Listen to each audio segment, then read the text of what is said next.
All right, as you can see, what I've got going on here in Brickport is kind of a vibe of a place like South Florida. I've got the skyscrapers with the palm trees and the beach. That's kind of what I'm going for a little bit.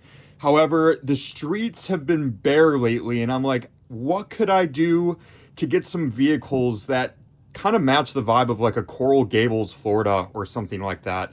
And one of them here is the Mercedes G-Wagon in black.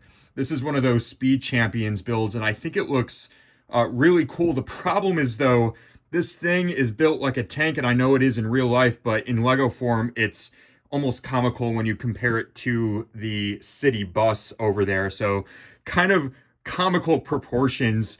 The other problem is, as you can see, the parking garage there, it doesn't really fit all that well underneath.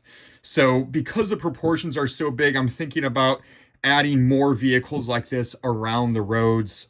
Underneath Brickport yards, there will be tons of room for more vehicles that are much bigger because there's tons of clearance underneath there.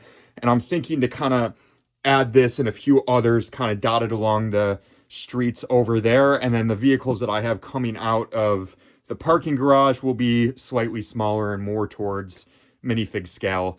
Now, I just wanted to point out that even though I'm basing this city off of like South Florida and stuff, this is my own thing. So I've got like my little elevated metro rail, and I've got a lot of other things that are unique to Brickport, as well as just the area over here too. So like this obviously isn't a South Florida thing. So this is my own little grab bag of areas across, the world. If you haven't checked out any of my videos lately, or if you're new here, definitely subscribe.